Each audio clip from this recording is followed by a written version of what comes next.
This is 7 National News, and in our top story, the UAE Vice President, Prime Minister and ruler of Dubai, His Highness Sheikh Mohammed bin Rashid Al Maktoum, met with a group of CEOs on Saturday who were taking part in the Middle East and North Africa Forum, which is being held at the Atlantis Hotel and attended by over 300 entrepreneurs from 125 countries.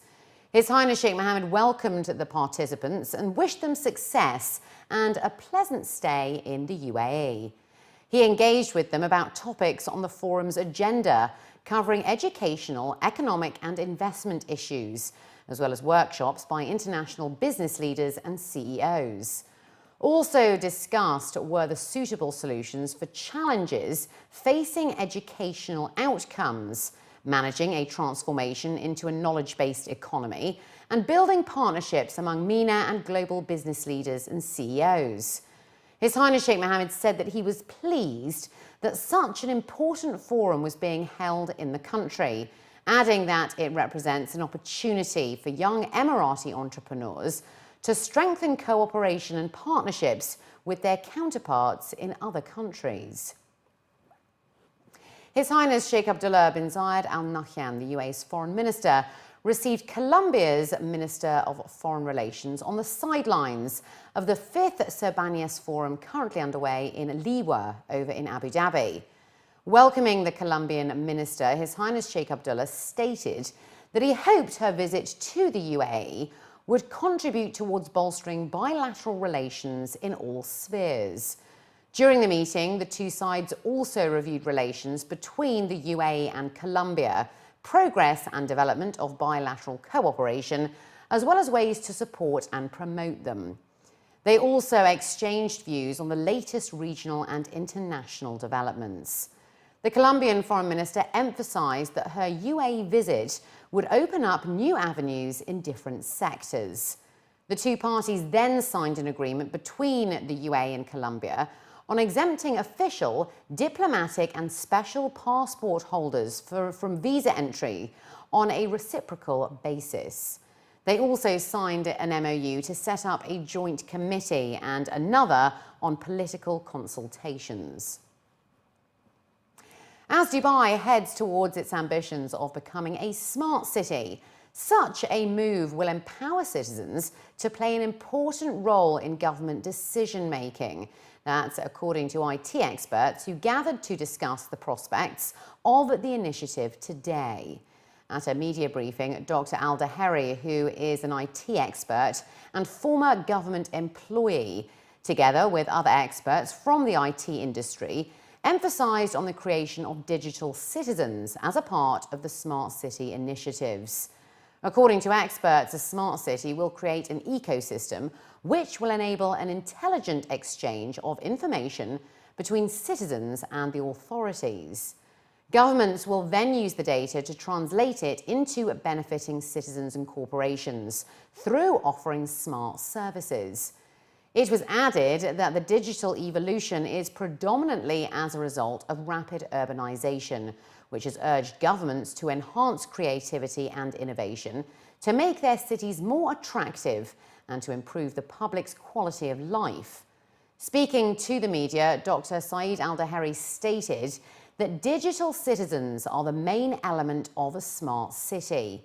It was added that Dubai's smart city ambitions will be based on 3 principles, which include communication with citizens, cooperation among public and private entities, as well as the integration of services.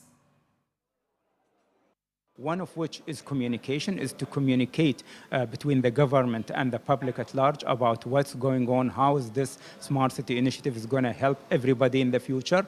The second issue is about integration, and the third issue is about collaboration, how the different organizations and how the different stakeholders in the project should collaborate together to implement the smart city vision as was envisioned by His Highness Sheikh Mohammed. The issue of integration is horizontal integration. We can see it is going to be a determining factor in terms of pulling the information from the different domains, whether it's the healthcare, whether it's the transportation, whether it's the energy, and then analyzing this information and giving insight to the decision maker to effectively manage the city. Although we live in an era known as the Internet of Things, according to experts from EFM, who are closely working with the 2015 Expo in Milan, it is all about smart services.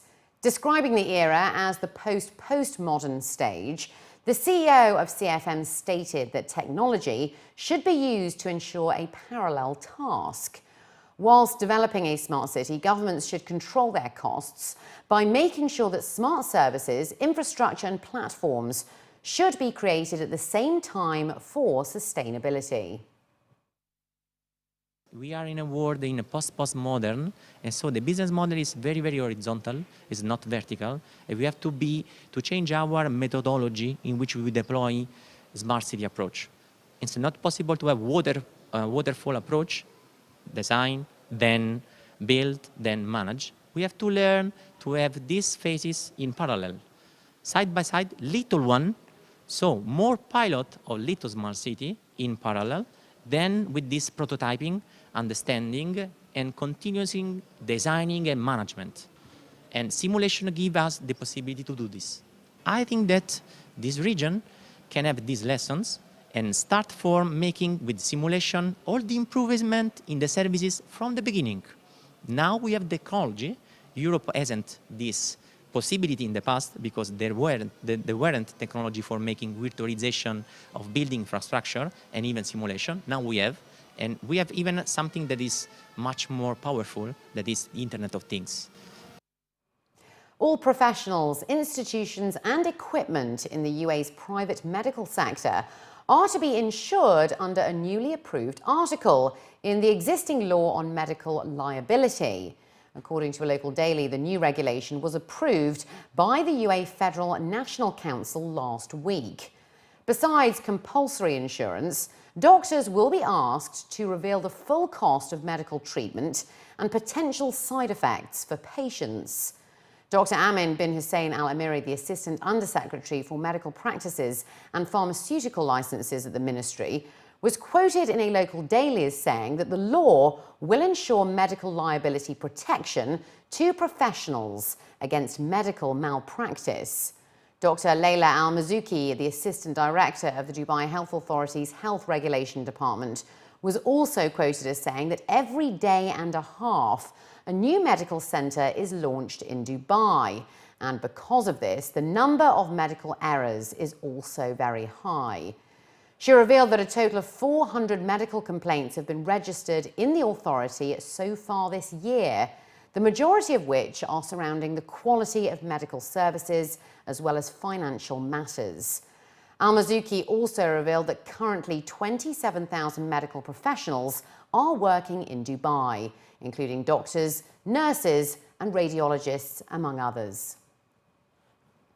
351 people were arrested for charges of burglary over in the capital.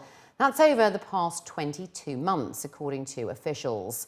Brigadier Maktoum Al-Sharifi, the capital's police chief, was quoted as saying that 243 houses were broken into between the start of 2013 and the end of October 2014. Stolen items for the period exceeded 13.2 million dirhams, including cash, jewellery, mobile phones and other electronics.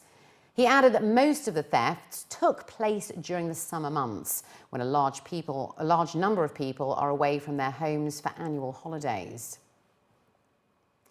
The number of nurseries in the country have increased by 114% since 2008, from 189 to 462 seen today. That's according to the latest official figures. The UAE Ministry of Social Affairs, which regulates and oversees nurseries, released the data, which also shows that the number of young children in the UAE has risen from just around 12,000 in 2008 to more than 23,000 at the end of 2013, a 79% increase. Moza Al-Shumi, the director of the Child Department at the Ministry of Social Affairs, was quoted in a local daily as saying that the main number of complaints, at 75%, are surrounding the high fees. The director also revealed that nurseries must not only offer sufficient protection for children, but also meet a number of strict requirements, including that the surrounding grounds should also feature plants and greenery, and the structure must be situated away from industrial areas, petrol stations, power stations, worker accommodation and mountainous slopes. The nursery building must also have ample access to sunlight. And finally, looking to other news now, Ian Walker and his Abu Dhabi Ocean Racing crew became the confirmed kings of Cape Town on Saturday, clinching the import race less than a week after arriving as Leg 1 winners. The victory by just over a minute leaves them on top of the import race series as well, and bursting with confidence for Leg 2, which starts on Wednesday, November the 19th.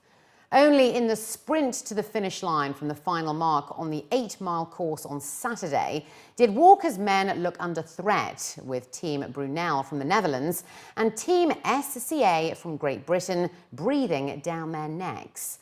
The fleet was split from the start in challenging conditions in Table Bay, and after some 20 minutes of racing, they looked to have victory in the bag, especially after one of their rivals for the Import Series prize, USA team Alvi Medica, suffered a tear in their sail. The battle for second place soon grabbed the attention of most, with Team SCA and Team Brunel in a thrilling showdown after the Dutch found a burst of pressure midway round. By the finish line, Walker had a winning margin of a couple of 100 metres from Team Brunel, with Team SCA coming in third. Oh, very difficult conditions, and you need a bit of luck, and fortunately we had a little bit of luck on the start and the first run, so got ahead, and good crew work, we managed to stay ahead, but it was a very tight race, as you can see. Even when you think you're away, you're not. We had Brunel and SCA snapping right at our heels, so good fun race.